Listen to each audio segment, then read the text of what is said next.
Сен Палестинаны эркиндикке чыгаргың келеби? Анда алгач өзүңдү эркин кылууң керек. Анткени сен өзүңдүкү деп ойлогон нерселердин баары сеники эмес. Кандайча?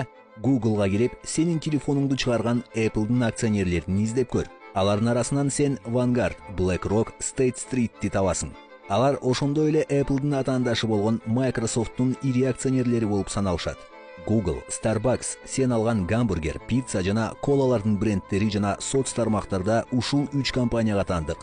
Алар инвестицияларды башкаруу боюнча глобалдуу компаниялар болуп саналышат жана америкалык 500дөй ири компаниянын 88% акциялары аларга таандык. Алар 23 триллион доллардан ашуун акчаны контролдошот. Бул АКШнын жылдык кирешесинен да көп.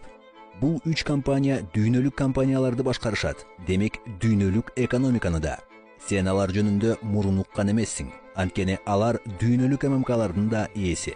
90% америкалык массалык маалымат каражаттары 5 гана компаниянын колунда жана албетте алардын акционерлери жогорудагы 3 компания. Анын ичинде Netflix, Amazon Prime жана башка платформалар бар. Башкача айтканда, сен көргөн, уккан жана окугандын баарын алар чыгарышат. Ошол себептен дүйнөлүк ММКлар бул компаниялардын башчылары дүйнөдөгү согуштардын жана жамандыктардын артына турушарын айтышпайт. Алар Ирактагы америкалык оккупацияны мыйзамдаштыруу үчүн жалган айткандай эле Израилдин 75 жылдык Палестинаны оккупациялоосун мыйзамдаштыруу үчүн да жалган айтып келишет. Бул медиа компаниялар негизинен жөөттөрдүн көзөмөлү астында болгону кокустук эмес. Жөөттөр тарых боюнча акчаларды көзөмөлдөп келишкен жана дүйнөнү башкарууда бул бийлигин колдонушкан. 1917 жылы Улуу Британия миллиардер Ротшильдке жөөттөр үчүн мекен берүүгө убада кылгандан бери палестиналык жерлер оккупация астында жана геноцид бул күнгө чейин уланууда.